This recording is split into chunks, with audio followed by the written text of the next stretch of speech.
That somebody was asking me, if I thought that terrorism was over, and I'm sorry to say I don't think it's over. I don't think it's ever ended. It's been going on since the beginning of the planet. I think it's just now people are beginning to recognize that people are trying to use fear to control other people. And it doesn't just go on when terrorists blow up cities. It goes on in families. I see it that there are adults and families that try and control everybody by scaring the shit out of them. And I consider that terrorism too, and I don't stand for that either. That when Virginia Satir years ago used to refer families to me because she was traveling too much, and I don't really feel like I at the time really was qualified to do family therapy because I didn't have a family.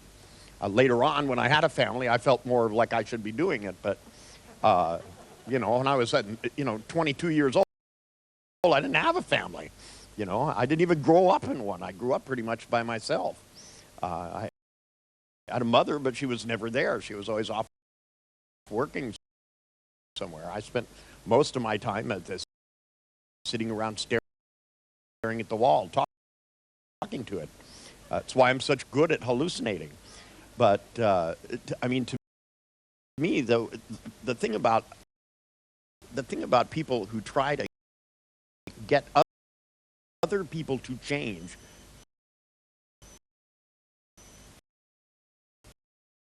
so that they can feel good.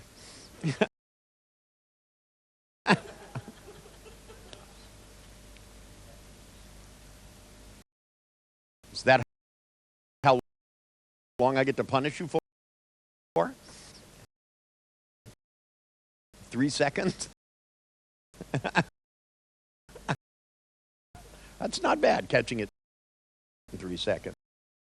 Next time, just catch it ahead of time. It will save you all the pain you're about to experience.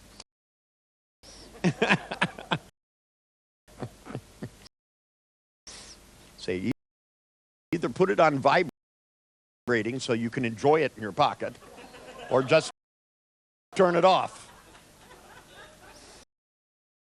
I got one of those beepers that vibrated, and it was so nice. I got one for the other pocket. And then I would just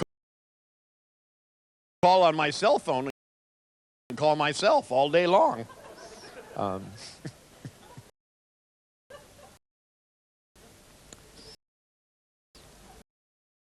Anyway, this other question that somebody asked, which I think is a really good question. Constructivism, I'm not quite sure what that means. That sounds kind of analytical for me. I mean, for me, I think that if you don't construct things in your mind, then you'll never have anything more than what was dumped in your childhood. And that if you don't begin to use your imagination to begin to see yourself doing new things, trying new things, I mean, all the people that really excel at things. I worked with Olympic athletes. And most of the Olympic athletes that were really doing well, guys that won gold medals and all of these things, spent as much time imagining doing well as they did practicing. That I worked with one guy who is a high diver where they walk out on the board, and I don't know what the point of it all is, but it's very important in the Olympics, I guess. And, there's a lot of activities that I just have trouble engaging in. I mean, there's a lot of my friends play golf, and I just, if you want the ball in the little hole, you should just walk down and drop it in there. I just don't see the point of the whole thing. I mean, they took me out on the golf course, and I said, okay, well, why are we here? And they said, well, you whack this ball down there, and then you get it in this little hole. And I said, I don't see any hole. And they said, it's way the fuck down there, you know. And so I went down there, and I looked at the hole, and I dropped the golf ball in. And the guy said, oh, no, you're not allowed to do that. That's against the rules. And I said, well, it worked, you know. And then the guy said, you have to hit it from way back there. And I said, oh, wait, give me a minute or two. So I got a shovel, and I made the hole this big. That made it really easy. But the guy who was the groundskeeper got really pissed off. Apparently, he'd spent 10 years. This was at Pebble Beach, by the way. If you're going to fuck up a golf course, that's the one to do. And then they told me I could never come back, which saved me all the trouble of playing the game. But this person here is asking me, they asked me, when I talk about, getting rid of symptoms, they said, don't you believe that symptoms have a function? Yes, but I believe that you don't have to, it's not a deep hidden function. They do exactly what they do, and it's pretty obvious to me what they are. And in fact, I don't always suppress symptoms. Very often, I make them worse, because I think that's a good way of solving that problem. A good example is they brought me a woman, and the woman's feet were completely numb. She couldn't stand and balance herself, and the neurologist, it was a doctor who brought her, and I had worked with some of his patients and had good results, and he told me there was no neurological foundation for this woman to have numb feet. He said they have done every kind of test there is, and in fact, there just didn't make any sense that she should have problems with balance. There was no neurological foundation whatsoever. Now, even when neurologists tell me this, very often I don't believe them, because, we don't have medical tests to test everything about the nerves. So for him to say he tested everything has got to be a lie to start with.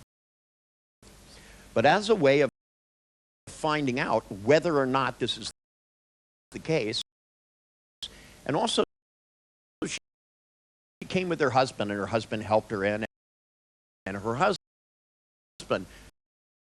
sort of gave it away to me. He said, my wife used to do everything. She waited on me hand and foot, and he said, and she did all the housework, and we both have jobs. And he said, but she did everything, and since this has happened, he said, I have to do everything. And she got this funny smile on her face. And I thought, But anyway, because of two things. One, because I wanted to find out if the doctor was wrong. Because, see, a lot of people forget doctors are not perfect. They are not psychics. They're doctors. And so when doctors tell you things, you have to take it with a grain of salt. They're telling you to the best of their knowledge. So when the doctor told me that my wife would never walk again, I looked at him and I said, cool. I said, you're a psychic. And he went, no. And I said, then how do you know the future? And he said, well, I've read all the cases about people that have this disease. And, and they knew the name of it. And, and he even told me that only 1.5 million people ever gets it. And I said, how do you know which one? And he said, oh, we don't. He said, that's just a statistic. And I said, then it's It's useless. And he went, what? And I said, it's a useless piece of information. If it doesn't tell you which person is going to get this disease, then there's nothing you can do to avoid it. So once a person has it, telling them that, oh, gee whiz, what you have is rare, and these terrible things are going to happen to you, if I can look at him and go 1, 2, 3, and he starts laughing, it shows you how easy it is to influence people. Now, if you take somebody who has been paralyzed from the neck down, scared out of their mind, and then you give them steroids to try and help them, which I'll tell you, these steroids are really something else. You guys watch World Federation Wrestling ever? These people, you know how pumped up they get? That's all from steroids. My wife was like that for, 6 months while they pumped these things into her spine.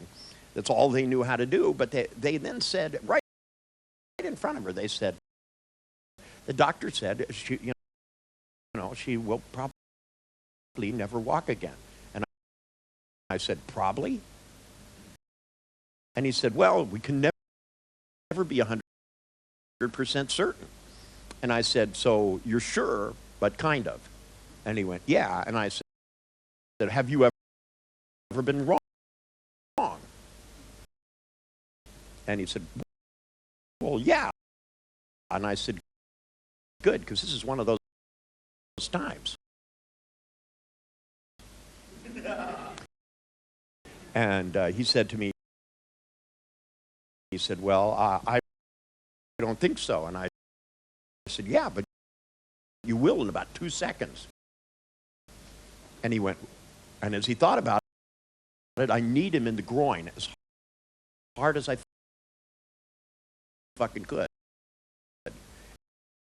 And he went down.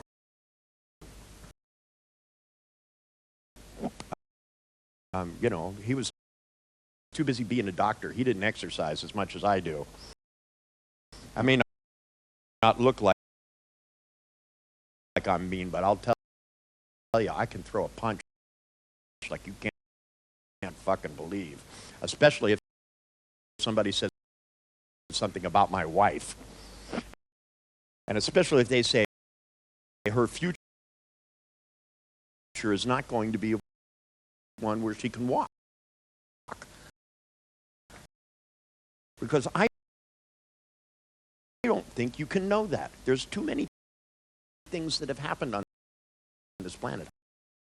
I've seen things, I've gone and to some of the strangest healers on the face of the earth.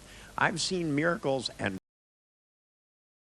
plus, I'm the guy that did the study on spontaneous remission. There's no explanation for this, other than they put it in a category called spontaneous remission. This means people get well for no fucking reason sometimes. And we don't know why. So they put it in the folder, spontaneous remission. That means, huh?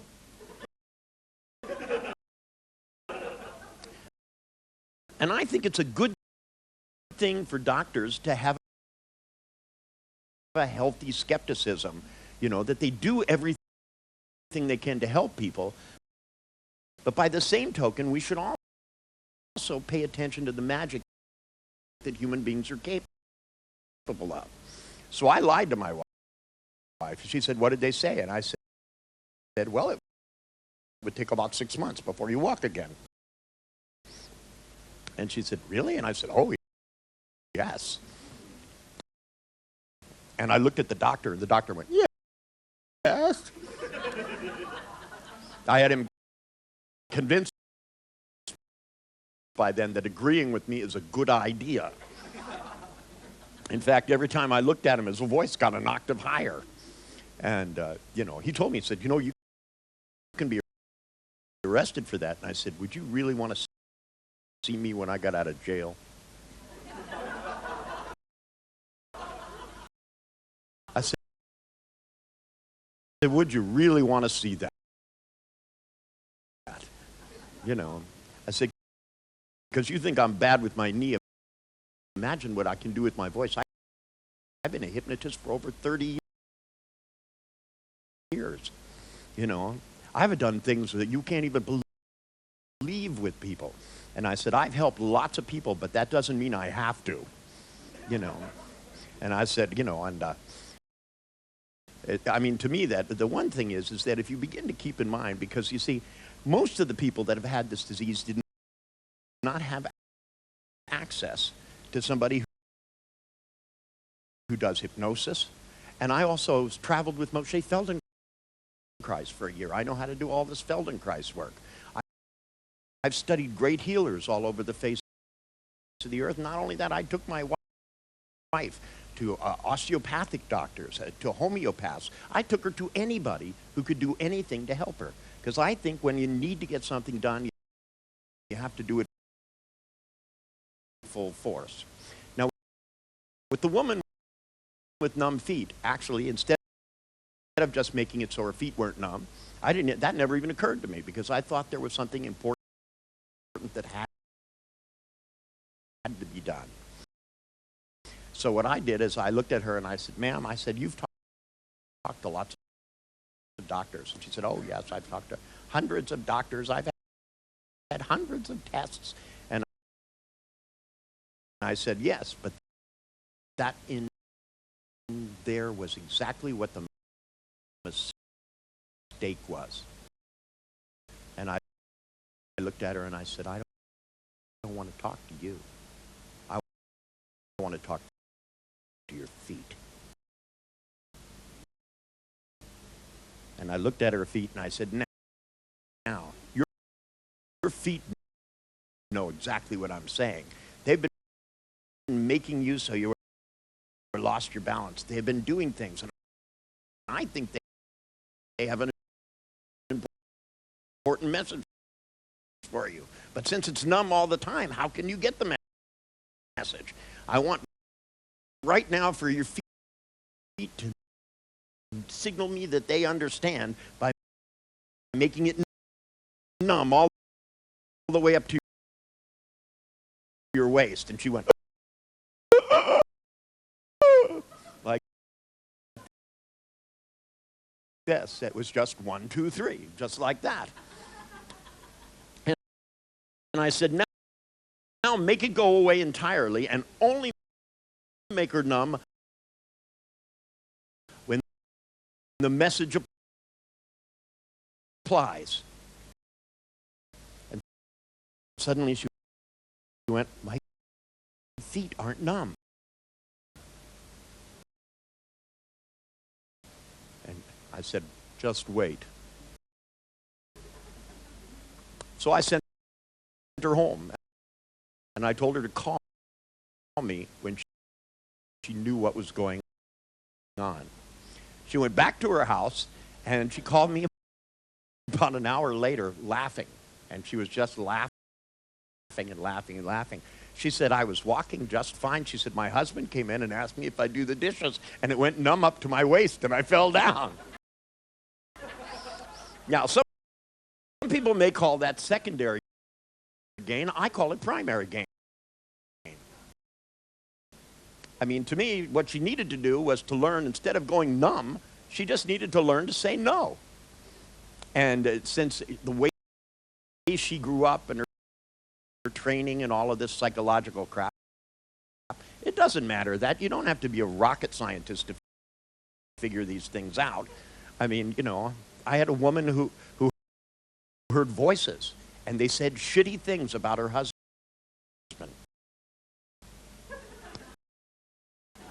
And she knew it wasn't her voice because she would never say things like that. And it was funny because she heard the voices coming out of people, not out of the air. And she would like be in the bank and somebody would look up at her and she'd hear them say, "Your husband's a fucking prick." Right? And she would slap them across the face. That's how she ended up in a mental hospital. She was constantly saying, "You swore." And the person went, "I didn't say anything." And she'd go, "Shut up," and hit him again. You know? But she would hear the voices coming out, and they all said, "Your husband is having an affair. Your husband's an asshole. Your husband's a dirty creep." And saying things, because she was a fine Christian woman. She told me, she said, "I'm a loving Christian woman. I would never say words like prick and asshole and fucker." And the way her voice changed, I said, "Well, maybe it's about time you started." And she said, "What?" And I said, "Well," I said, "let's try something different." I said, "What I want you to do," when her husband was sitting there, I said, "I believe that if you can say all of these things," and I said, "After all, God invented swear words." And she looked at me and she said, "What?" And she said, no, the devil." I said, "Uh-uh. I asked him last night, and he told me to tell you he invented these words so you didn't keep bad feelings inside you. So I want you to practice. I want you to look at your husband, and I want you to say, 'fucker.'" And she goes, "Oh, I could never do that." And I looked at her like this.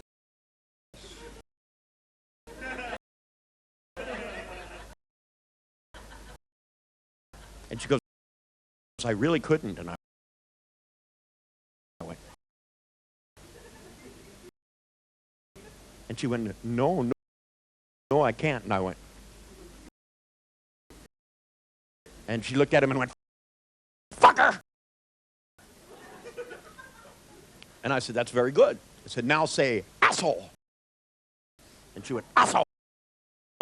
She went, "This isn't that hard." She was released from the mental hospital and never heard voices again, although her husband did hear some. So, I mean, to me, that's not secondary gain. That's primary gain. This isn't a deep hidden thing where if I suppress the voices, they would come out somewhere else. This is where you make them come out. Right where they ought to. You know, I mean, to me, this is not some deep, you don't need to interpret dreams to understand this. As a matter of fact, if you think about dreams, they're pretty easy to understand from the get-go. I mean, your brain just keeps running. How many of you have ever, when you were young, got a job doing some manual labor? I got a job one time when I was young, and I boxed books. I took a book and I put it on a piece of cardboard. I folded it and stapled one end, stapled the other end, put a label on it, threw it in a bag. Did that for 8 hours. Went home, slept, did it for another 8 hours. And the next day I worked, the next night I worked, the next day I worked, and the next night I didn't work so much. Because my unconscious was running through the pattern to try and sort through it. Now, whether it does it explicitly or metaphorically, this is what's going on. I know people that go to my workshops do all these new things, they start dreaming at night a lot more. Because when you dream, you're building neural cortical connections. Neurologists have known this since the word, babies dream wantonly. I mean, babies dream, and they're also building more cortical connections than most adults. But it doesn't have to be that way. The more you learn, the more you'll dream. But it doesn't really be something where you have to go through and, yes, fish in your dreams. Aha. This must mean you're stuck at the breastfeeding developmental stage. That's total lunacy. And for them to tell me that they're treating the symptom is much better than doing nothing. And they also asked me a question. They said, what about treating a... What the fuck was that?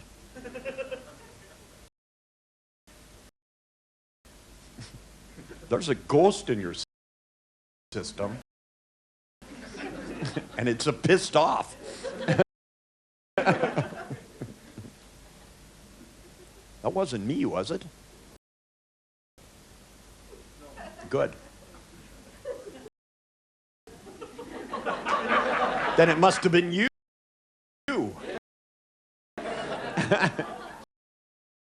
Now you have someone who's not a ghost in the room that's pissed off. But you see, the thing is they asked about, if you had somebody that was an anorexic in the family, and you just got them to start eating, isn't this going to upset the family system?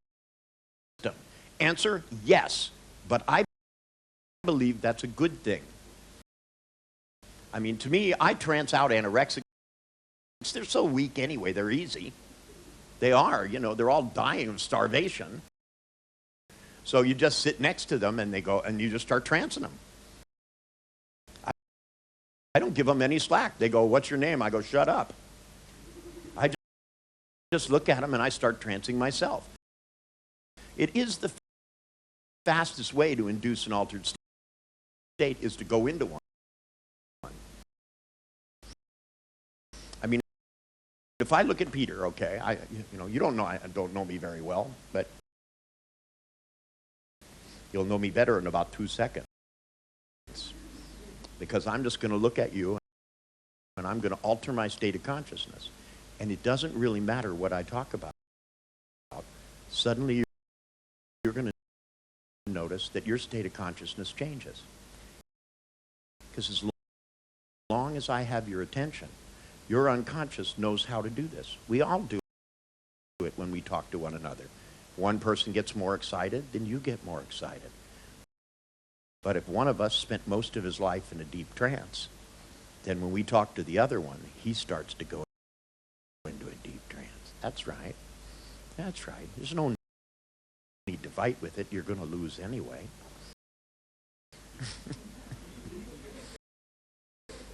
See, I'm just starting down. I can drop all at once like this.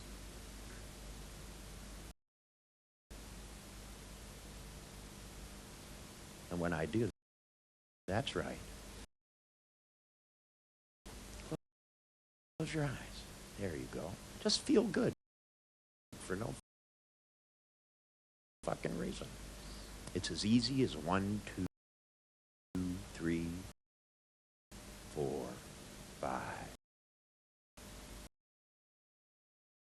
6, 7, 8, 9. Now, while Peter drops down into a deep trance, I want to tell him that when he comes out of this trance, he's going to feel like a volunteering to be a demonstration subject. But since he already has, there'll be no need for that. Because all I want him to do is to demonstrate how simple it is to begin to alter your state. Because, see, I know Peter's not an anorexic, but if he was, I would start talking about being hungry. Because I just take anorexics, put them in a deep trance, and start talking about 2 things. Because I know about anorexics. To begin with, when they look in the mirror, they don't see what's really there. So I start to tell them when they do look at themselves in the mirror, they're going to look too skinny. That they've always looked in the mirror and seemed too fat. But that's because their mind is affected from a lack of food. And in fact, they're going to start thinking about being hungry and remember what it was like. And suddenly, on their mind, they're going to begin to flash things, and they're going to smell those things, and they're going to start craving those things, because they're going to start thinking about what beauty is. Beauty is not a skeleton. Marilyn Monroe, now there was a beautiful woman, because that's a better image for beauty for young girls than the image of these starving heroin addicts that they call models now. The reason they have a black stuff under their eyes, that's not even makeup, by the way, that's rings. I know, I live underneath a model, and all of our friends come over, and they come over, they all look like they're about ready to pass out. And they're cranky as can be because they're hungry. Now, to me, you know, that this whole thing has gotten wacky out of line. Now's a good time to start filming, huh?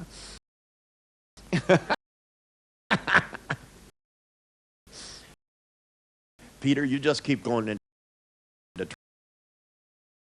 trance. Don't pay any attention to them. I want you to go inside because there's a surprise sitting right down at the bottom of this trance. If you go just deep enough, all of a sudden you're going to get a wonderful sensation. Something special that maybe you haven't felt in years and years and years.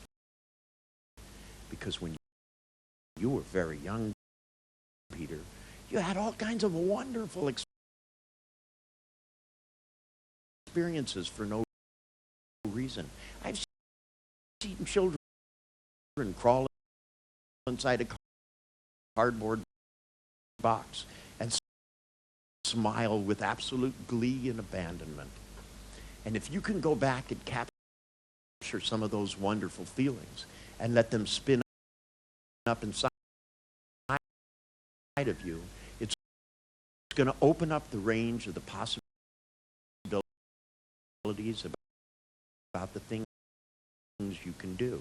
It's as simple as 1, 2, 3.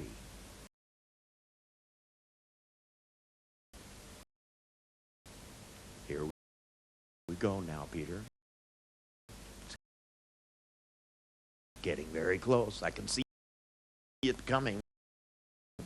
Here it is. Oh, God, there it is right now.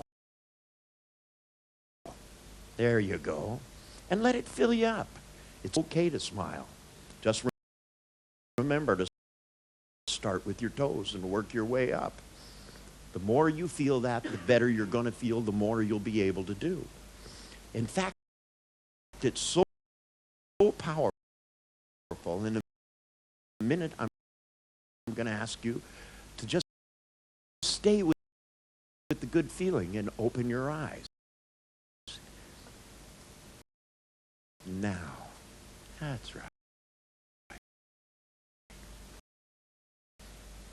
Now, if you can stay in this state, it's that easy for you to begin to alter other people's state. Look at the guy next to you.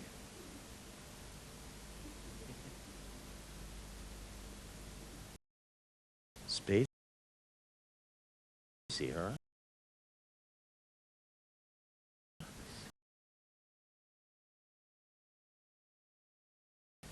Trance is everywhere.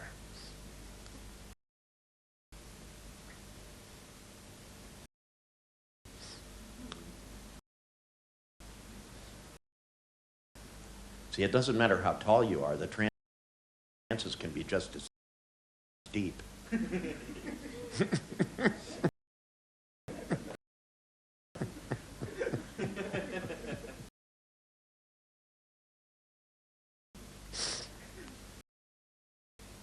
Although they may feel even deeper if you're shorter. I don't know.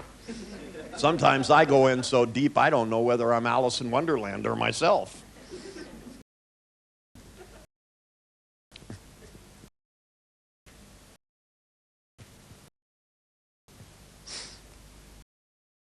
And you should try coming out sometime. Just for the hell of it, you know. Never mind.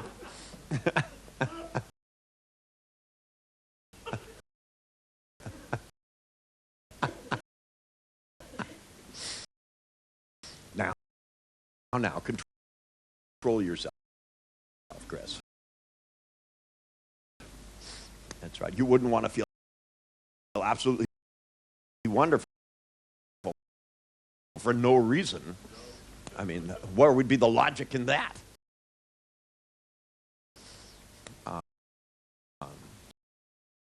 Now this afternoon, oh, see, did I go through this whole thing?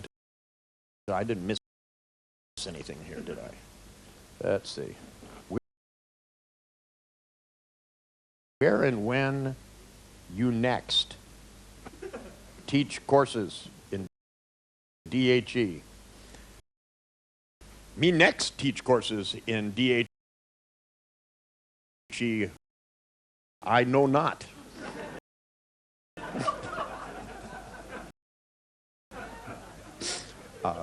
To tell you the truth, I actually haven't the faintest idea.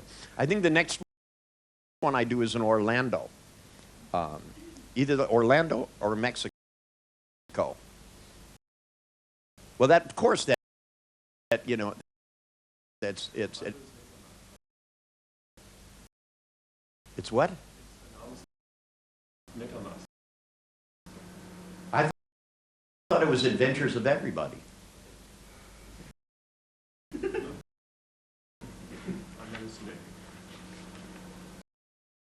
Floridly.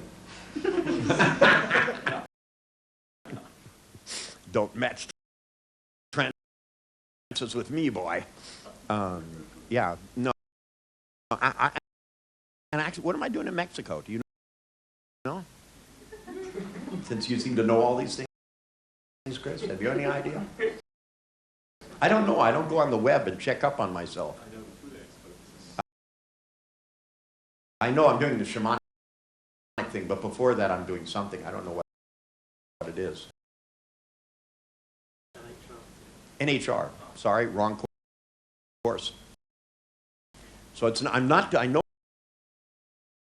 for a fact I'm not doing it in Mexico, but I think in Orlando we'll do DHE. I always do it when I go there because that's what I always do when I go there. So even if they change the name of the course, I'm doing it anyway.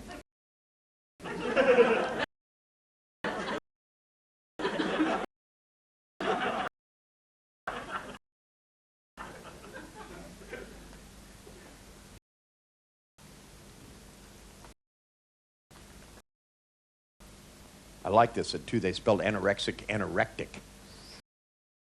It's a better name for it, too, you know. Because then she wrecked it totally. And yes, and of course, treating an anorexic is going to take more than 5 minutes because it's a more serious problem than a phobia.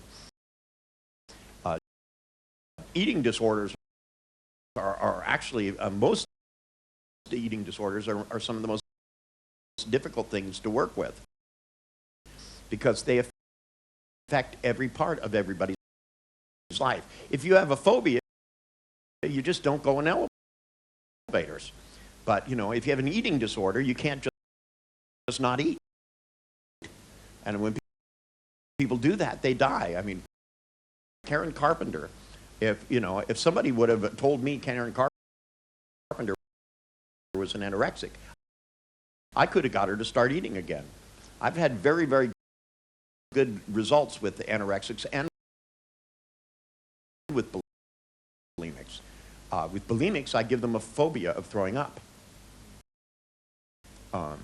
It's really very easy. You know, you tell them, you go, and when you throw up, how do you do it? And they go, well, I stick my finger in my throat. And I go, well, show me, like, what do you do? And as their hand goes up, I go, boo! You know, and then I anchor it. And every time they go to put their hand by their mouth at all, I scare the crap out of them. And then I tell them to go in and try in vain to throw up. That's a great command. I don't know if that translates. Does that translate? Pardon?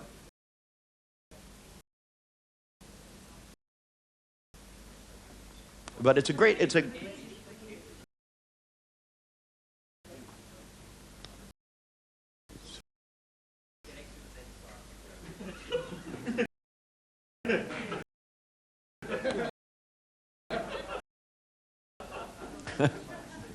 A simple yes or no will do.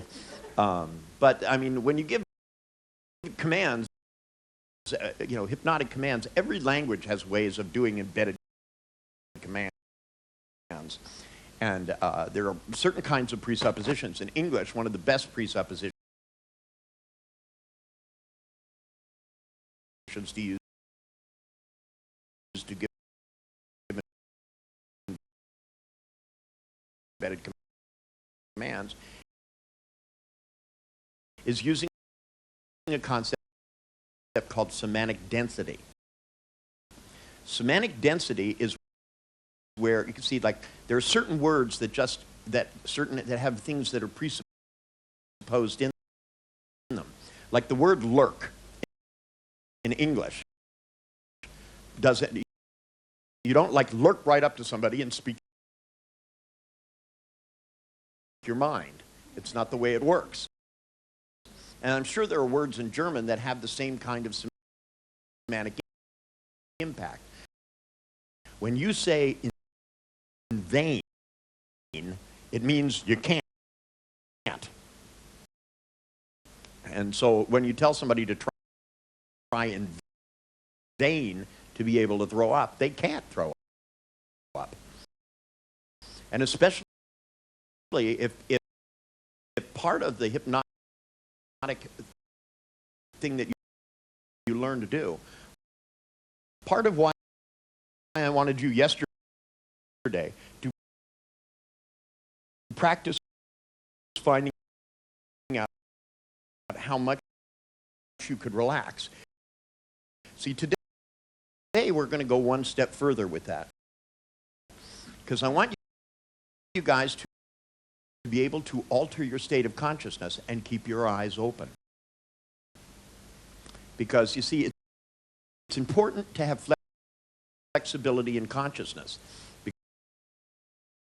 Because part of our job is not just to be able to put people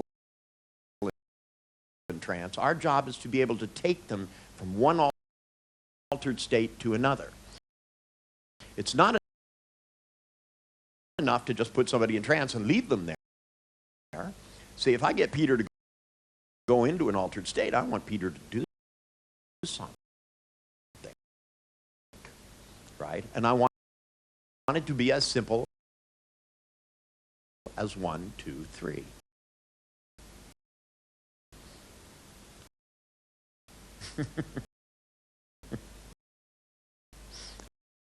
Snuck that in when you weren't looking. Right. Now, the other thing is I know that if I look at somebody and I induce an altered state, now I can do what Milton did. Milton spent 200 hours hypnotizing people. Now, I don't know about you. I haven't got 200 hours, right? But the thing is that Milton really did not, see, to me, I believe people can have flexibility in consciousness if you have flexibility about how you do things. That if you yourself are able to be a really good trance subject, then it's really very easy to get other people to go into an altered state. That it's as simple as just simply looking at them, breathing at the same rate that they are, and then just starting to alter your state. Because as you alter your state, it will change your tone of voice, it will change the tempo of your voice, it will change exactly how you feel. And as long as you can do that,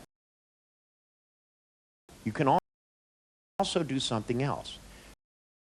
From the moment you begin to relax and take people into an altered state, you can lead from that to anything. If you can flexibly take it so that you become more excited,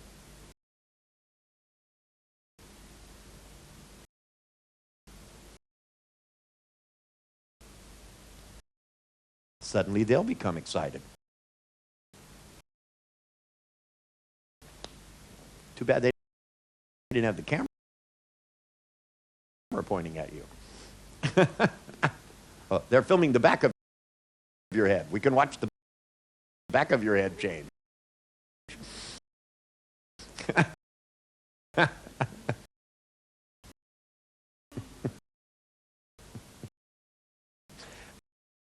The point is that what I want you to realize is the important part of communication, as far as I'm concerned, the most powerful tool you have is yourself. And so that if you can't alter your state of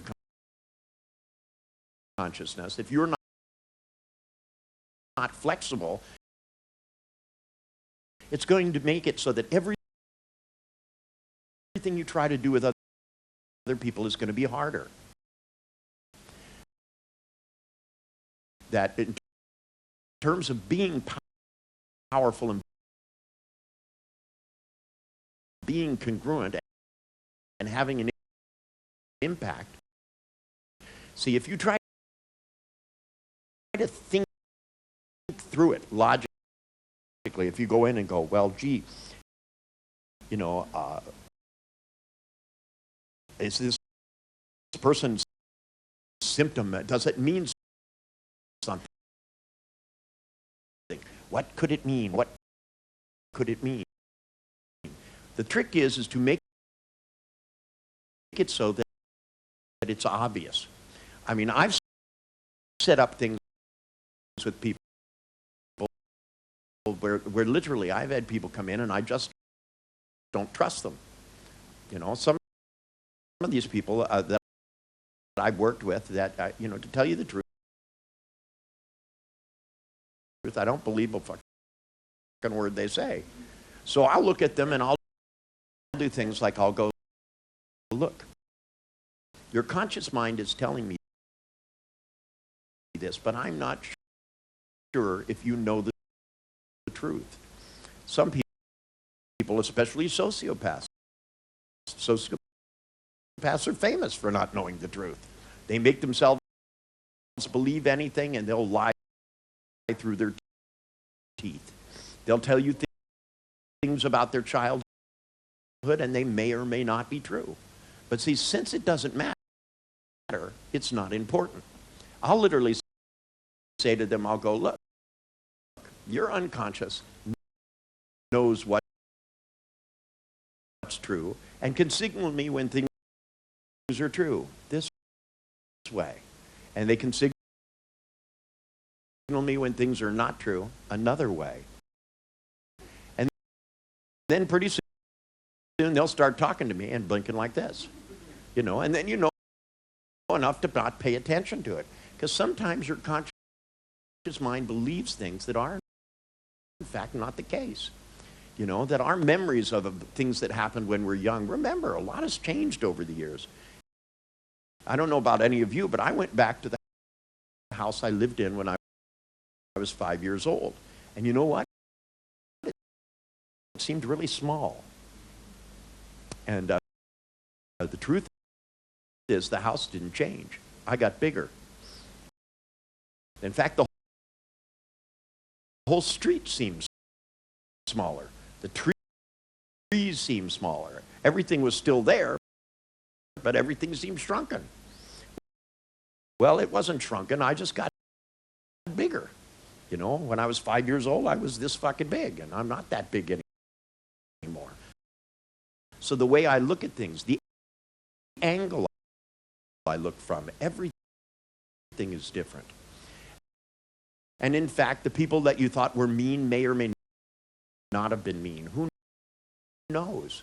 And it really doesn't matter. What matters is what you learn from it. And sometimes all people need to do is to think about problems and forget them. Because, you know, I mean, this is one of the best things about amnesia. I had, the police came to me one time, and there was a woman who had been beaten up and raped and shot in the back of the head and left for dead. Only she was really stubborn and didn't die. And they found her, they operated on her, they removed the bullet, and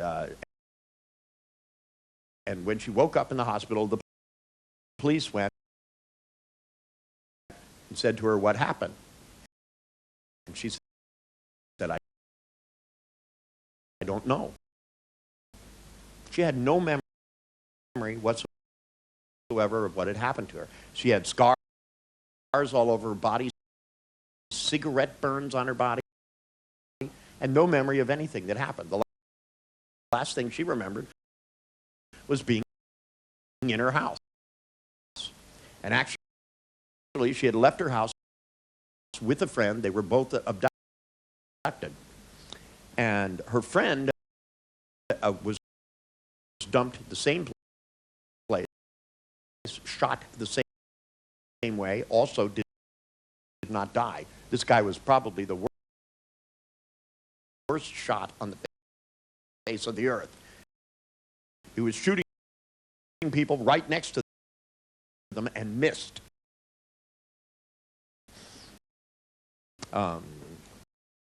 But, you know, as they found out later when they caught this guy, he was as high as a kite. You know, this guy's idea of fun, of taking people and killing them, you know, somebody should buy this guy a Monopoly set or something. But the one girl remembered everything, but she was totally psychotic behind it.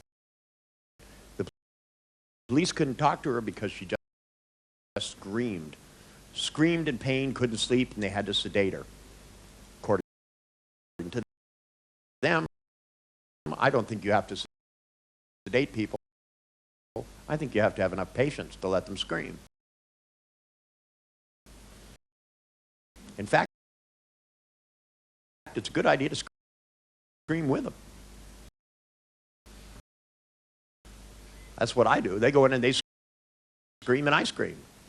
And then I keep screaming and screaming and screaming until they tell me to shut up. I can scream louder than they can. I have a bigger set of lungs. Right? The difference is they're laying down, strapped down. I'm not. You know? In fact, if I need to, I'll get an amplifier and scream in it. You know, I'll go to those lengths because I think that it's important. Sometimes you have to go to extremes when extreme things happen. Now, with the one girl who didn't remember anything, the police said to me, "Can you hypnotize her and get her memory back?" And I told them, no. It's not that I can't. It's that I won't. I said, why would we want her to remember this traumatic experience. It could ruin the rest of her fucking life. If her unconscious has suppressed it, don't you think it's better if we leave it suppressed? And he said, how are we going to catch the criminals? And I said, those two things are not related. Because you don't have to be conscious of something to remember it. You should have seen the look on the policeman's face. He went. And I said, fine. I said, I just took her and I gave her a pencil and I had her put it behind her like this. And I put her in a trance and I said, her unconscious should supply any information which it possibly could to help her so that these people could be caught. And even though she didn't remember it, I didn't want her to remember it. I wanted her to tell me about something that happened when she was a child. And she started telling me about ice skating. And she talked about ice skating. The more she talked about it, the more I tranced out and looked at her. And I kept looking at her and trancing, and all of a sudden her hand began to do something. And it began to move, and really honest, unconscious movement. It wrote down an address. Talk about, I love unconscious communication. Wrote down an address and drew a picture. Pretty good picture, actually, and she wasn't even watching. I took it to the police and I said, does this exist? And he went and looked it up. They called it 512 Rincon Avenue. And he said, it's downtown. And I said, well, if I were you, I'd hop over there and see if anybody kind of looks like this. It wasn't the most detailed drawing I've ever seen. But guess what? It matched one of the people that was there. And guess what? Both their clothes were in the garage. How's that for convenient? Not only is he a bad shot, he's stupid. He said, well, what should we do with this evidence? Let's throw it in the garage.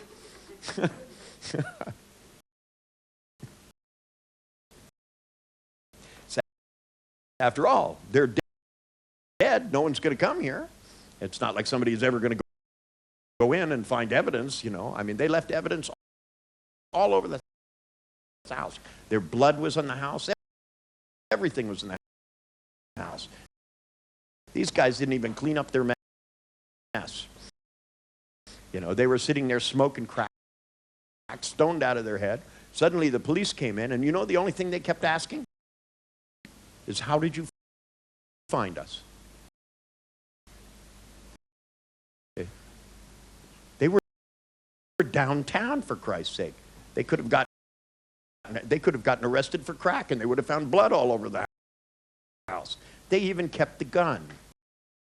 I mean, these guys were stupid criminals, but then most criminals are. Otherwise, they'd find a better way of making money.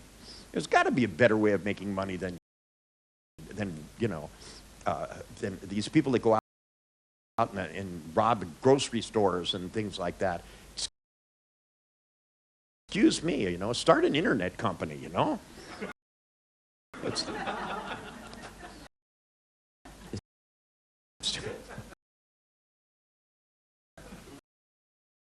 There's a, you know, if you think how much money people are making in how many places all over the planet,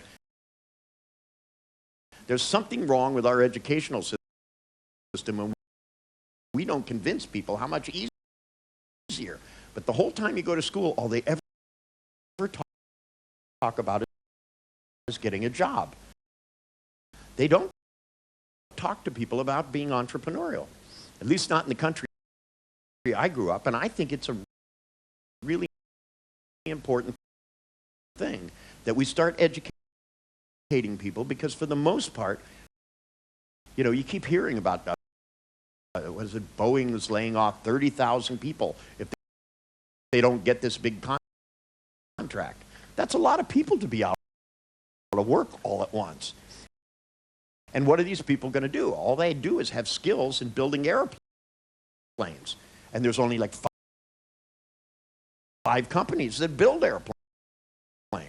So they're going to have to either start all over and get a whole new profession, you know, or they're going to have to become entrepreneurial.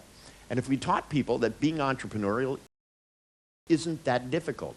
If one guy writing a cookbook can start a whole internet company, cooking by numbers, imagine how many infinite numbers of possibilities there are about ways to change the way you think about making cash. I mean, see, to me, it's like one of the things I like about NLP is that people don't have to quit their job. They can keep whatever job they have and start seeing clients on the side till they build up a big enough clientele that, you know, they make more money doing it. Because if you charge by the change, you can make a lot of money. I know I did, even before people knew what NLP was. You know, I never ever charged by the hour. I just thought that was a bad idea. I think it induces people, when you succeed by failing, it unconsciously influences you. Whereas if, on the other hand, I made bets with clients, I said, okay, because I didn't know all the things I know now when I started, but I would tell people, I go, look, you're depressed. Let's do it this way. I get to work on you, and it won't cost you a thing. But if I get it so that you spend more time during the day being happy than being depressed, you owe me $5,000. But in the meanwhile, it's not going to cost you a cent. You'd be surprised how many people fall for that. It's a big sucker punch. You know, phobias, I love to do it with phobias because I can do that so fast. I mean, phobias are just bang, you can cure a phobia just as quickly as we did with that woman the very first day. She's afraid of public speaking, and then wham, she's not. That's $5,000, 5 minutes. I mean, airplane phobias, I even sat in front of the elevator in Atlanta. 72-story glass elevator, Peachtree Plaza. And I was doing a seminar in the hotel, and I noticed that there were a lot of people that just wouldn't fucking get in that elevator. They'd walk up and just start trembling. So I set a little table out there, and I said, a fast phobia cure, 50 cents.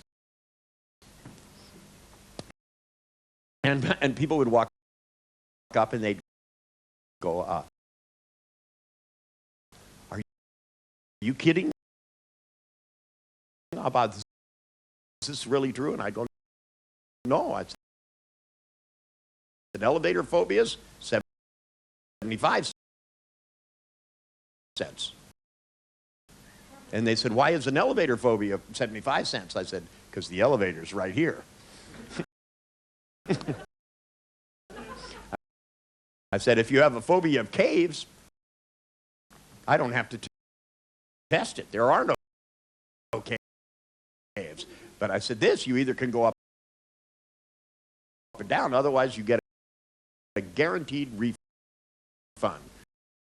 You get your 75 cents back. But you see, I sat there while people were doing their exercises in the workshop. I must have made 15 bucks, you know. And of course, once I had a couple people go up and down, they started talking to each other. Then they came back, and I had a little sign that said, closed.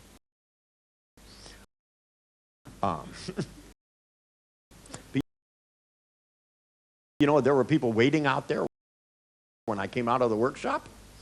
Because you see, most people, as soon as they have evidence that something can influence them, it's enough to take them further than you would ever believe.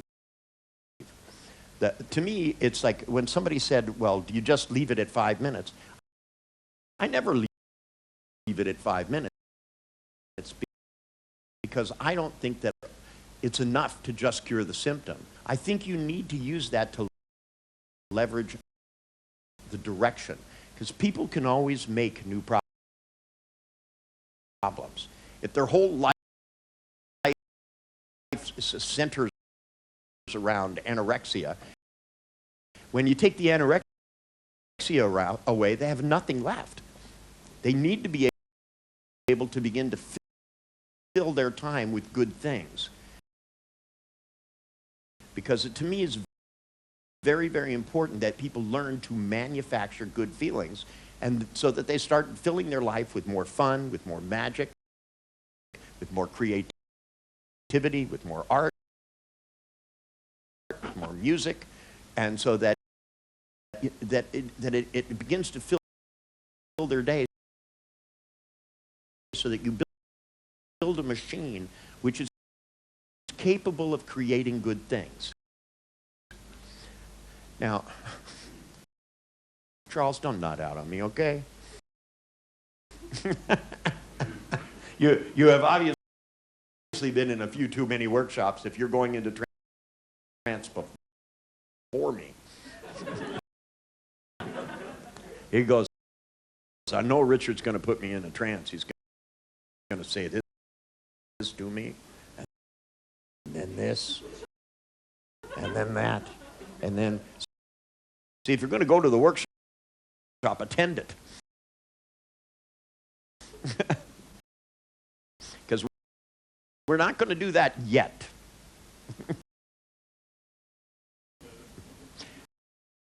We're going to do something special.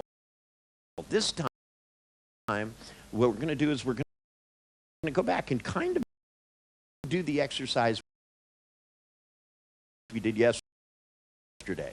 In fact, I want you to pick the partner you had yesterday. You remember when you did the thing with the arm going up and down? You guys were the same group that was here yesterday, right?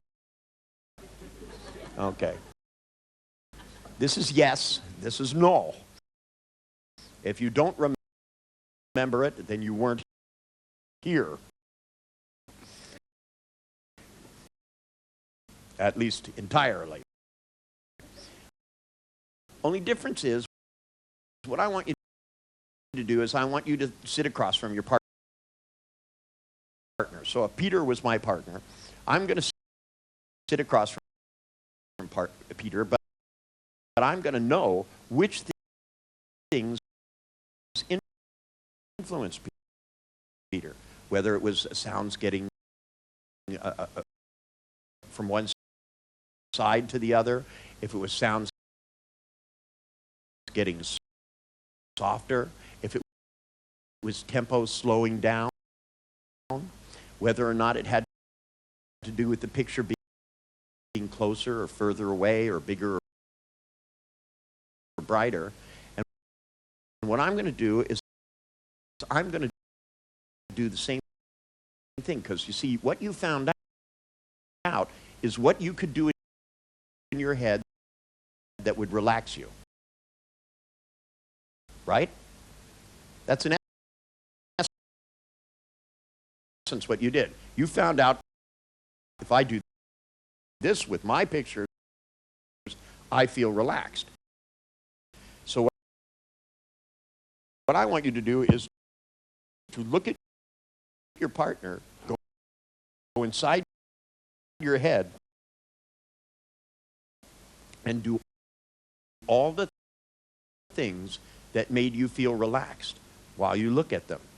And when you do it, even though you're just doing it inside your head, describe to them what you remember about what made them relax.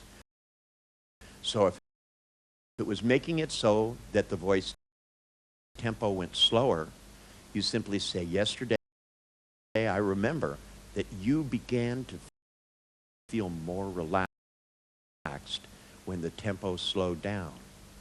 You began to feel more relaxed, and while you're doing this, you relax. See, you're inside shifting your pictures, shifting your thoughts so that you feel more and more relaxed. So that while you look at your partner, so when I look at Peter, I'm going to go inside and adjust myself so that first I go into a very, very, very, very relaxed state. And then, that's right. Don't jump ahead of me now, Peter. Keep your eyes open. There's something else that's about to happen before you go into that deep trance. See, then the thing I'm going to do is I'm then going to add one of those things. Has everybody here made a new feeling? You guys remember that this morning? Now, this is what the feeling is for. Because as soon as you have your partner looking so they're kind of relaxed, you'll know because they blink like this. It's a cataleptic blink instead of just a really quick blink. If they're sitting there like this, you're not doing the right thing. But if you look at them and you begin to alter your state, where you begin to slow down on the inside, where you begin to feel your own muscles soften, where you begin to relax, you can hear your own tone of voice lowering, your own tone of voice getting slower. Then all of a sudden I want you to just crank the new feeling through. And you'll notice that they begin to smile for no reason. Then you tell them, close your eyes now.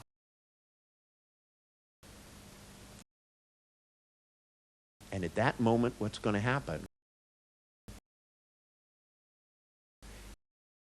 is you tell them to go all the way down and to take the new feeling that's inside them. Because it's not enough to just make a new feeling for yourself. I want you to know how to share it. Because you see, if you can make people feel good for no reason, it's a lot easier to work with everybody. When I worked with the autistics, they didn't stand a chance. Think about it. Because it's not just verbal techniques that NLP is about. NLP is about using everything in your neurology, your voice tone, your language, your body, and your own internal states to influence other people. Now, I know how powerful this can be because when I went to India, it was done to me in a way that knocked me on my ass. I've been in a profound altered states, but I met this Lama guy, and he was sitting there, and he had a big thing of Shiva behind him, and he kind of picked me out of a big crowd. He went, "You, come here." And I went over there, and he looked at me, and he said, "You have come to India to learn things." And I said, "Yes." He said, I can see this in you. He said, you are a seeker of knowledge. And I said, absolutely. And he said, would you like to learn something interesting? And I said, oh, yes. And he looked at me, and suddenly he began to alter his state. And I know what that looks like. And I thought, ooh, here it comes. Right? And he stuck his thumb in this thing. And he looked at me, and he went, whack, and hit me in the third eye. And suddenly, I felt like I was on acid times 10. I had an unexplainable sense of well-being that just rushed through me.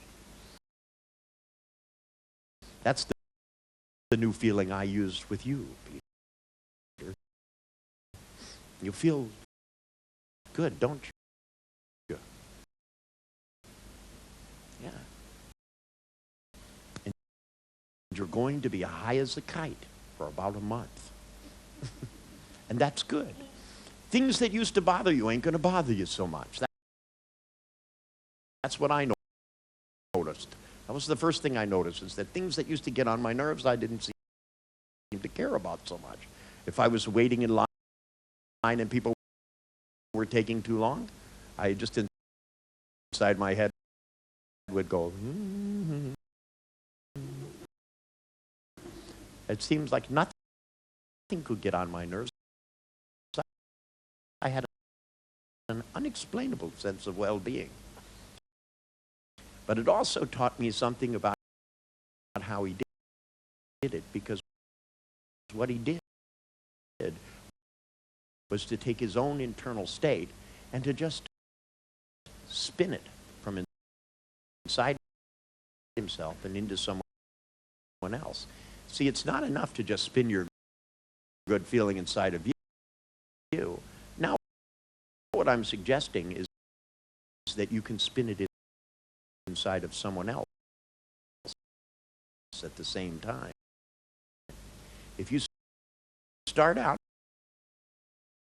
and relax yourself into a deep and altered state, that's what we did exercise number 1 yesterday.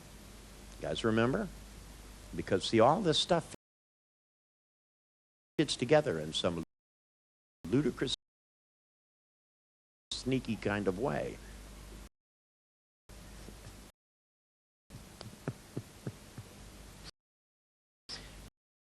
You see, it's not just a bunch of random things. There's a madness behind my method.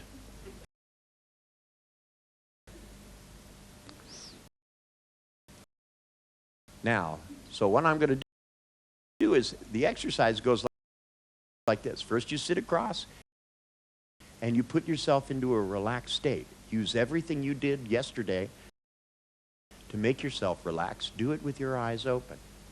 And as you relax and look at the other person, when you see them begin to relax, relax more. They relax, you relax more. They relax, you relax even more still. Then suddenly take that feeling you made this morning with all those new things and start to spin it inside you, and then spin it inside them too. This is the point where imagination becomes real. Because now they're not only going to be in a deep trance, they're going to feel good for some unexplainable way. Don't you agree, Peter?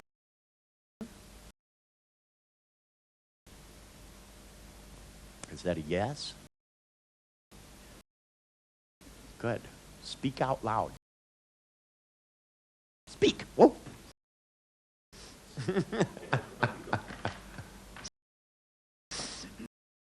Now, do you guys understand the exercise?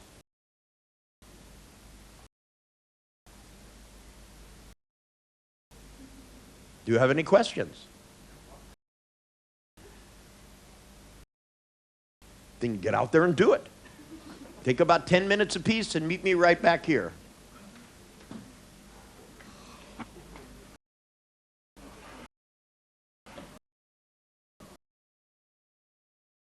Do you have a question? Oh, yeah, I always accept questions. I love questions.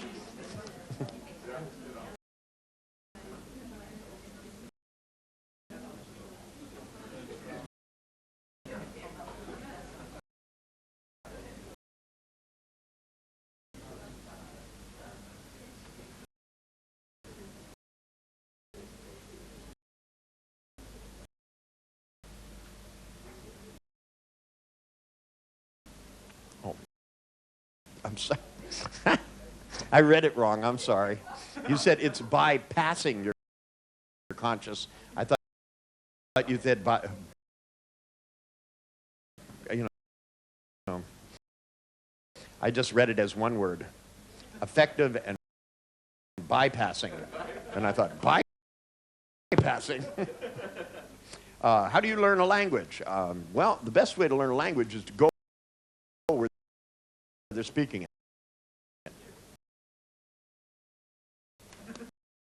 And to really age regress yourself, to use hypnotic age regression, that I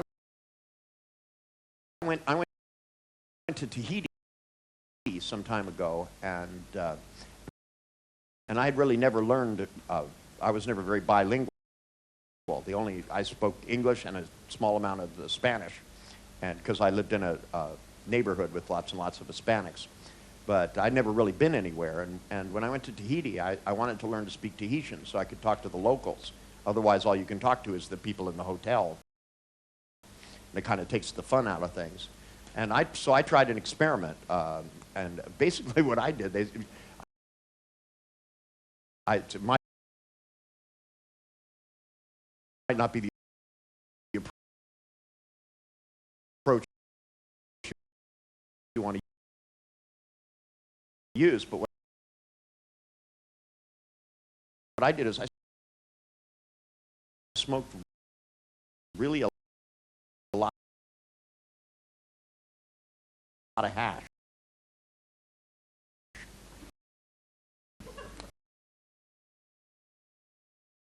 And well, it is. It's what I did. I mean, but you could go into an altered state and trance and do the same thing. I wasn't a good hypnotic. I didn't know about hypnosis yet, but I got in a really altered state, and then I just remembered being a kid. And I just listened to the words, and I hired somebody, and I paid them to take me around and to name everything and to just talk to me constantly. And when my daughter was young, I did the same thing. I actually got a German who... What?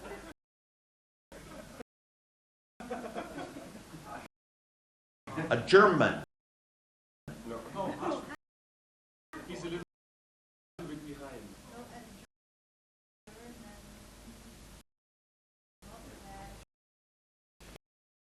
Yeah.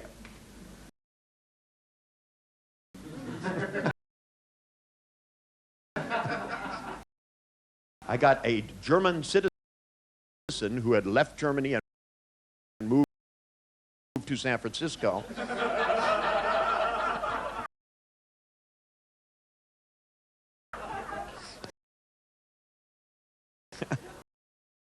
I bought them in a pet store. No. I hired this lady.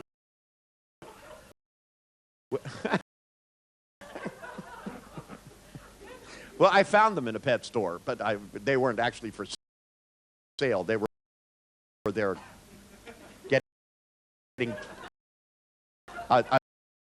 something for their dog.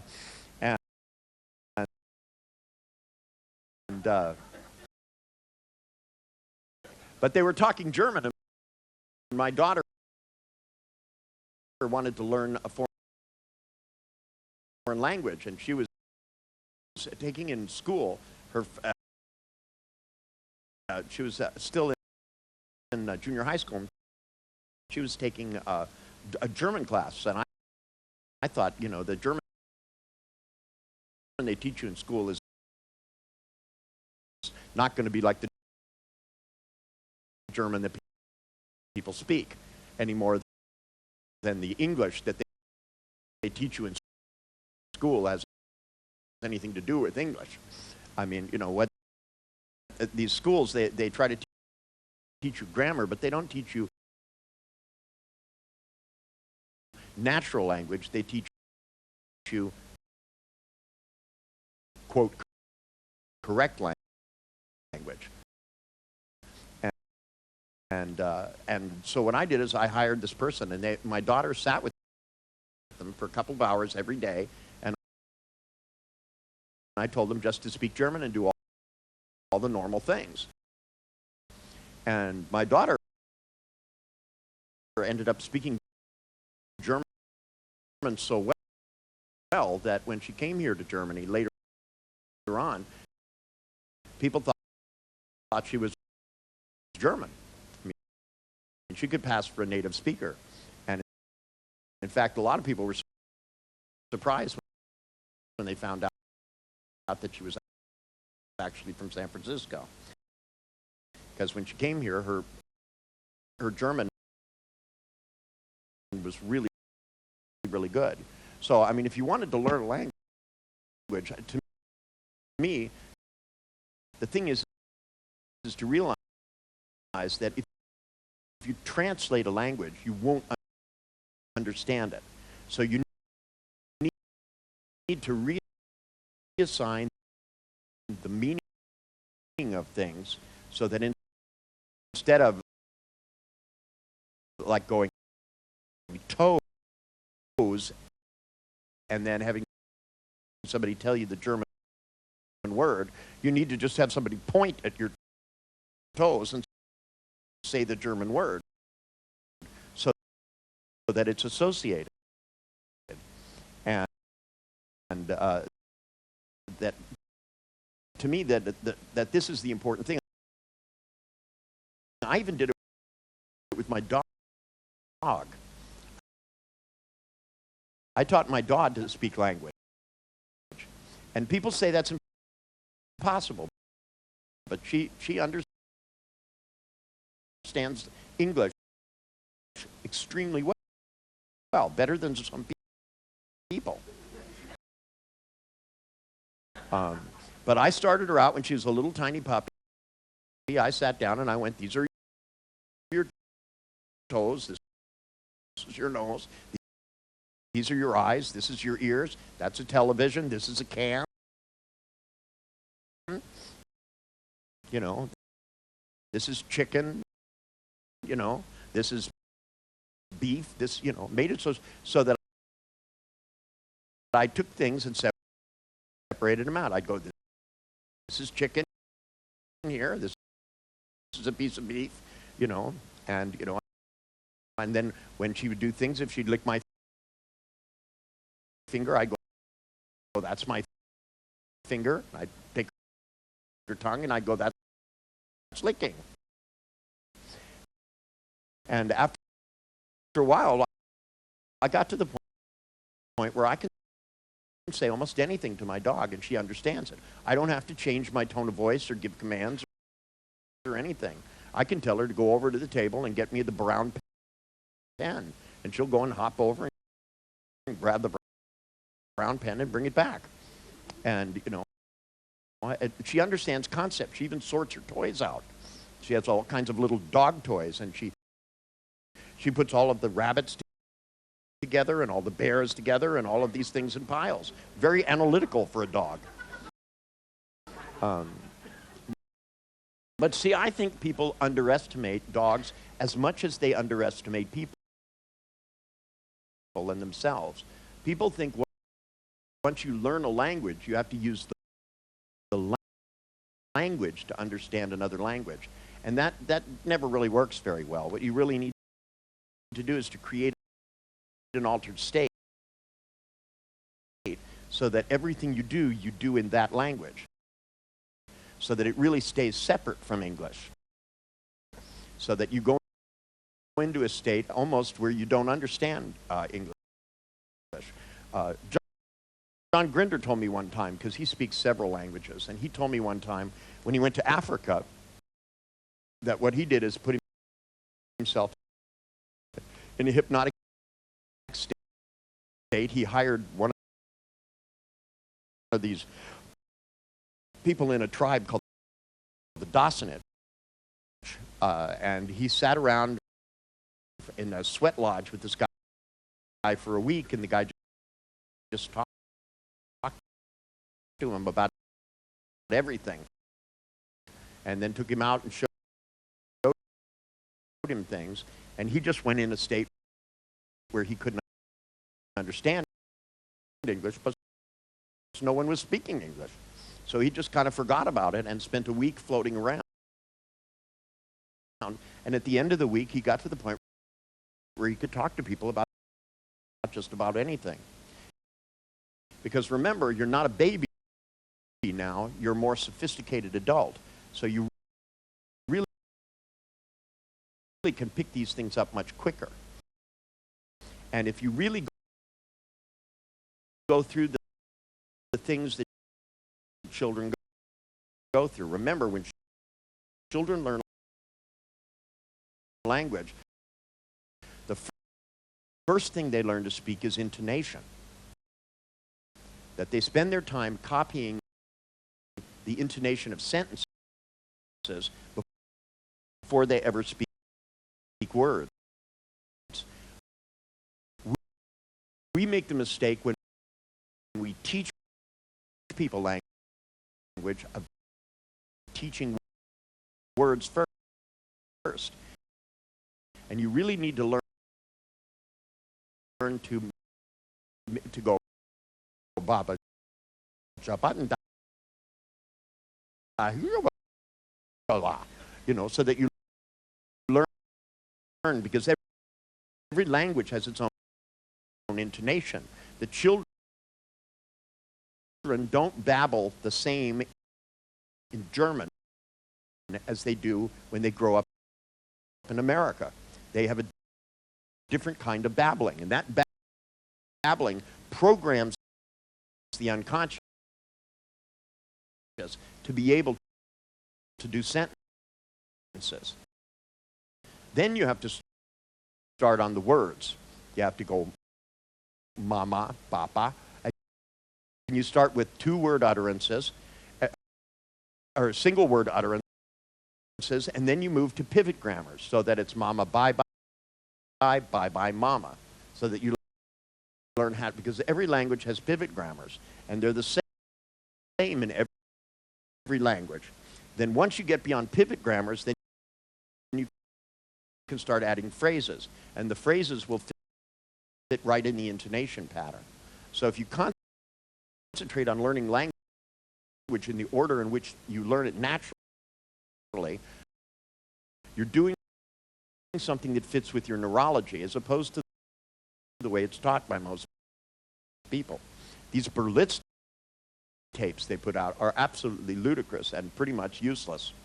I was in, first time I went to Puerto Rico, I got off the boat and I got in a taxi cab, and the taxi cab driver said to me, he said, "Where may I take you? Where may I take you?" And I said, "I want to go," and I gave him the address of the hotel. And he said, oh, I will take you to the hotel.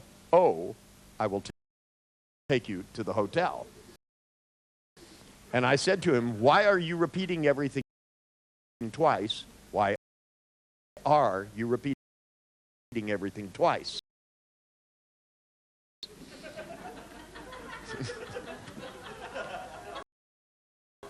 And he didn't even know he was. He thought that's how you said things in English, because he had learned it, and he handed me this Berlitz tape, and I listened to the tape, And they said everything twice. They said everything twice. So it's, you know, the best thing is to realize that, do you have any children? Too bad. That borrow somebody else's. Lots of people around. Spend some time with babies. Being around babies and just notice how they do it. You know, like go pick a friend that has one that's where the baby's really young and just babbling, and then one where they're starting to say words. And you'll realize that kids will drive you nuts because they practice all the time. They go, why? And you go, because. And they go, why? You know, and they'll find words, they'll just say them over and over and over again. And sometimes the words are connected with things. But, you know, if you start where once you get to the point where you can babble in the intonation,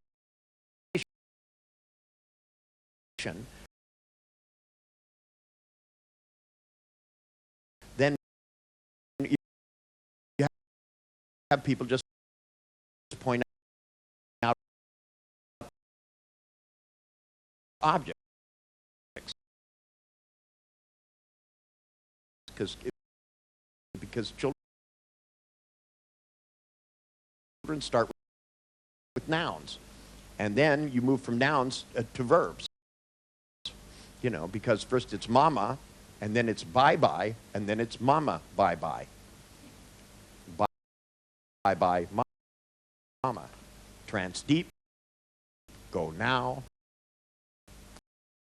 Sleeping still, still sleeping. Trancing, go, go, trancing. Deeper now, now. Deeper.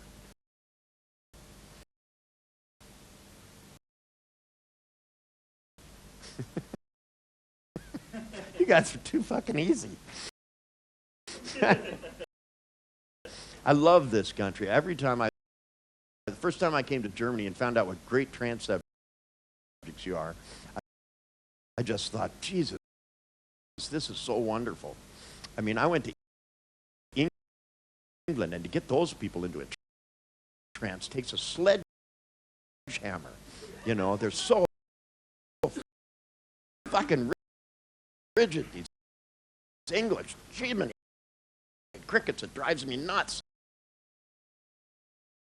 You know, and now, even though England has loosened up, but 10 years ago it was like, excuse me, wouldn't you mind terribly going into a wee bit of a trance? You know, they're so expressive. And they talk about how, and you know, they talk about how rigid Germans are. Excuse me, that's not my experience. The Germans are very much following rules. That's why I love telling them it is verboten to be inflexible. Germans laugh at that. The English write it down.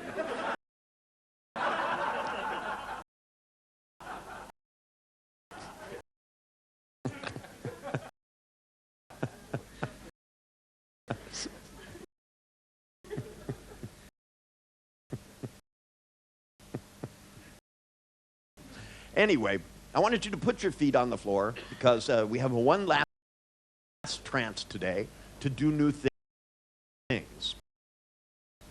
Because tonight, if you give yourself a chance, now, keep your eyes open. I didn't say anything about closing your eyes. I said to put your feet on the floor.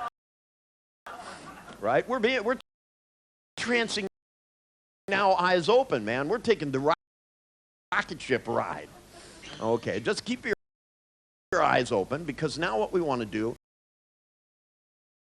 is to realize, you see, the more you become flexible inside your state of consciousness, how you feeling, Peter?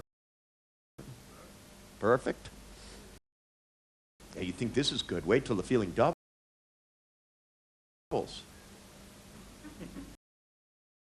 And then double it again. See, the unconscious understands multiplication, by the way. Addition, you do consciously. You go 2 plus 1 is a 1, 2, 3. But multiplication is done unconsciously. When somebody says, "What's 6 times 6?" You go 36, and you have no idea where that comes from. It just hops out of your brain somewhere. So remember, when you're doing hypnotic phenomenon, multiplication is a very powerful tool because it's an unconscious activity. So when you tell people, relax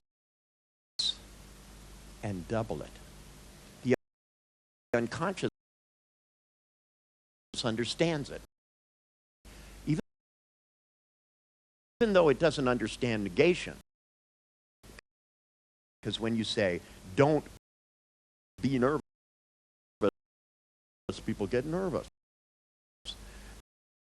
And so that's why it's not a good idea to use a lot of negation unless you want to overload the conscious mind. See, if you're trying to get the conscious mind so it just implodes and gets out of your way, then you start to stack negation. You start to say things like, the more you try in vain not to stop yourself from what it isn't important, whether or not you're looking at what won't be the case when you try to stop yourself from doing things before you don't regret it.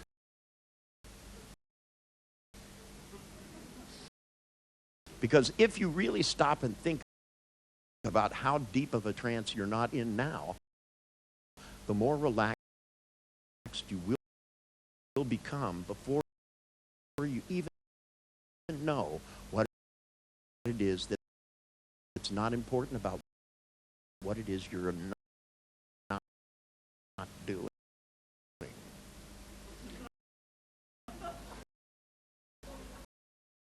Now. Because the conscious mind goes, huh? And that's a good state for the conscious mind to be in, because that's pretty much what it does anyway. It makes more sense to just sit back and relax and to realize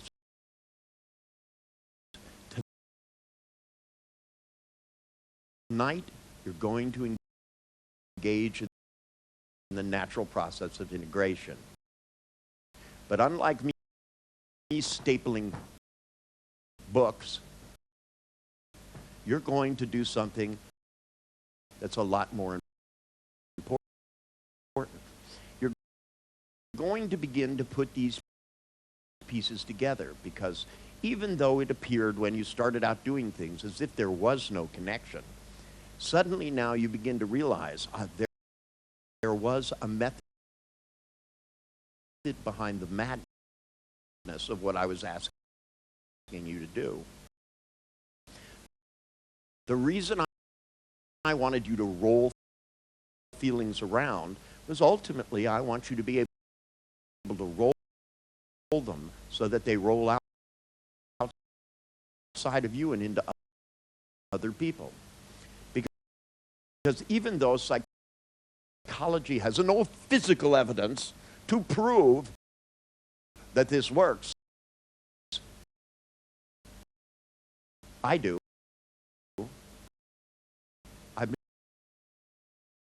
doing it for 30 years. And I know that everybody influences everybody all the time. The depressive wallowing in their depression depresses the psychiatrist. I've seen it over and over again. That's why I don't stand for my clients going into funky states. I don't let the couples that come in argue because I don't want them sharing their bad feelings. Because people always say, well, you don't ask people about how they authentically feel. And I go, not if I don't want them to feel that way anymore. Of course not. I see, if I start to feel that way, I'm going to obliterate the feeling. Because I know you can't feel two things totally different at the same time and have them stay the same. That if I have an anchor for people starting to get angry and I fire it off, it spoils the anger forever. Because neurologically is at the level at which people really change. At the bottom line, if we don't change our neurochemistry, we don't change permanently, because that's where learning really lasts. If you can learn the meaning of the second mantra, lighten the fuck up, see, and that's basically what we were doing today. We were saying, okay, we can take not one, but four different feelings and spin those feelings around. Yesterday we said you could take relaxation and spin it around. Some of you missed that. That's okay. It's not too late. You can still take your feelings, find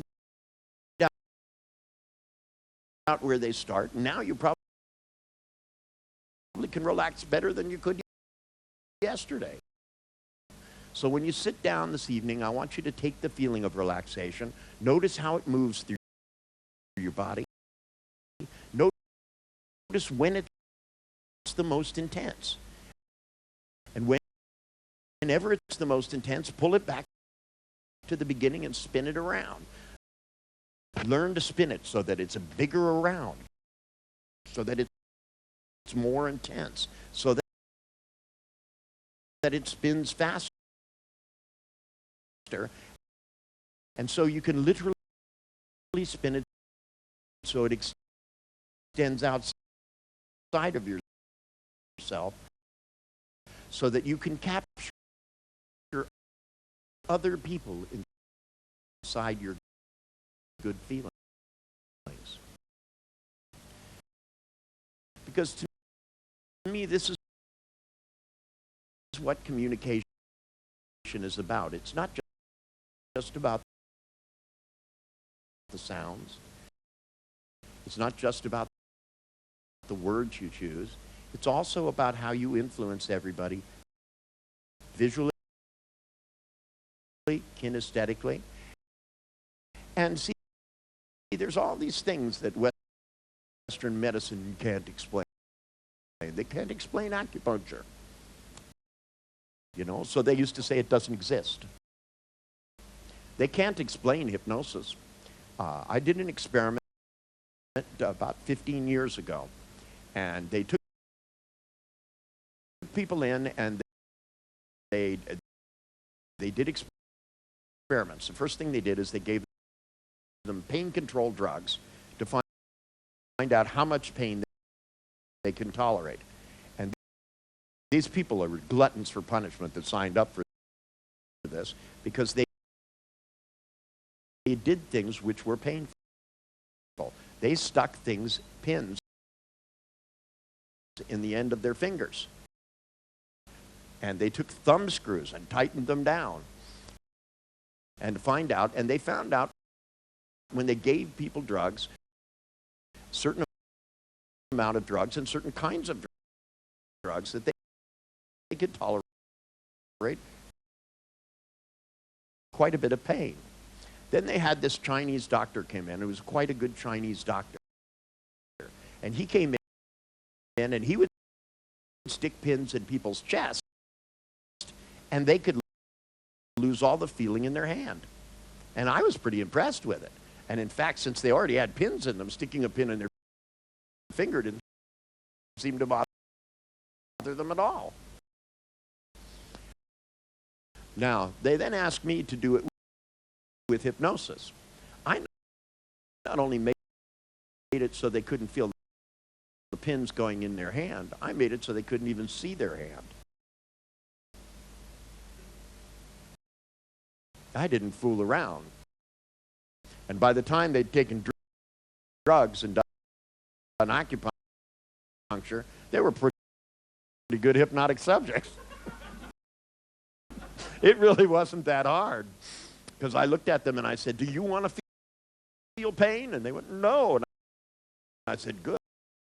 Then just do everything I say. They went, okay. And I taught them how to relax, how to go into a deep trance, and how to begin to do things like just imagine ice cubes. You know what they look like. You know what it feels like to touch them. And I told them to feel it so that that freezing sensation went over. And then to be able to look down and to realize there's always a limit to what you see based on what you're looking at. If you don't look any farther than your elbow, you can't see your hand. And if you're not seeing it, most of the time you don't know what it feels like. People cut themselves all the time and then notice it later. It's not something that's abnormal. It's something that's normal, but it doesn't have to be an accident. You can control the pain that's in your life no matter where it is. Anything that you feel bad about, stuff that people do. If people call you names, you don't have to feel bad, do you? It's good instead to make them feel bad. You know, people call you short and say, well, at least that's about my height and not the length of my penis.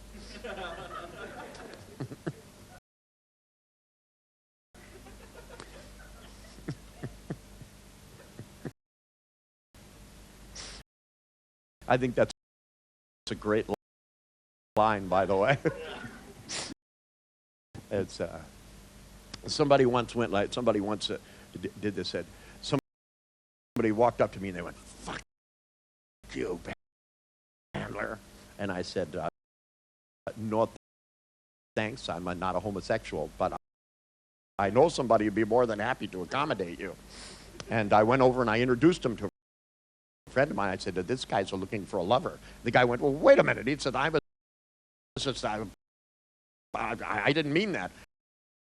And the guy came over and went, "Hi." And, and I said, "See, now you may have changed your whole life."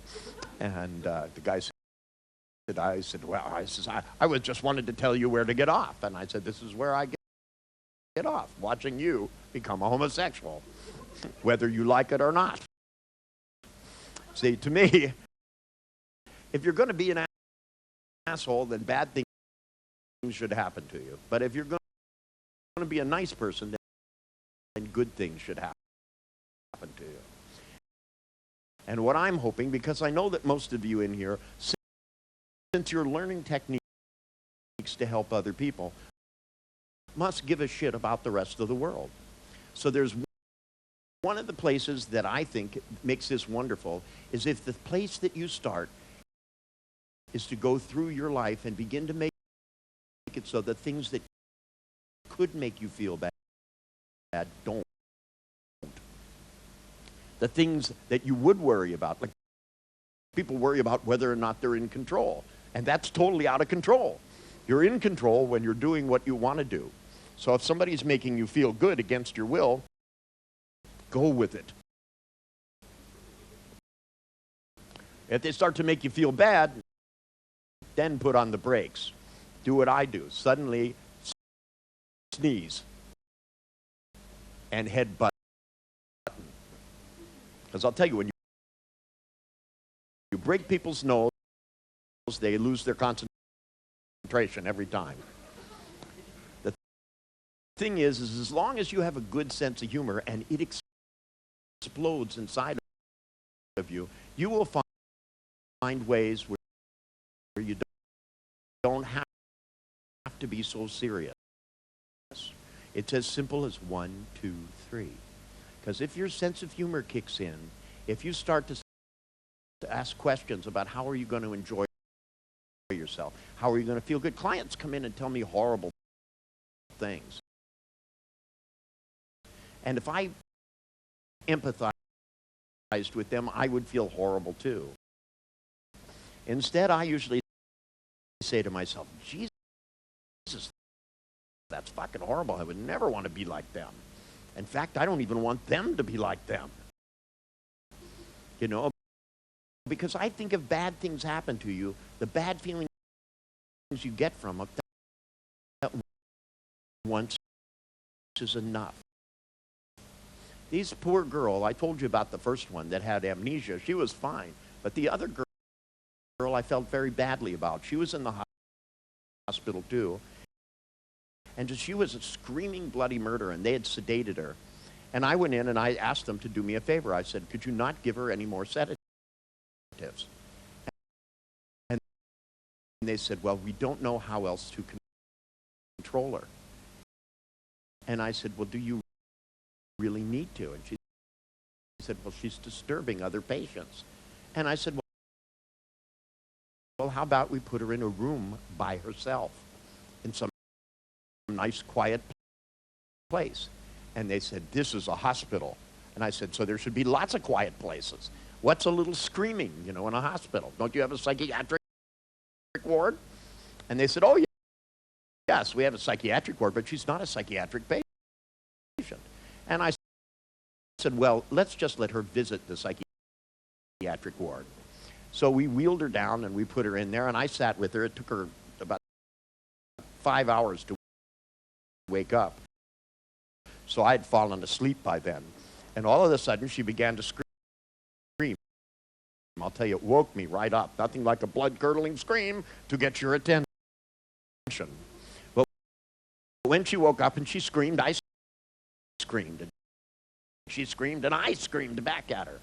And she screamed, and I went, wah! Like this, and she started laughing. And she finally went, why are you screaming? And I said, I thought that's what we were up to here. And she said, you have no idea what happened to me. And I said, yes.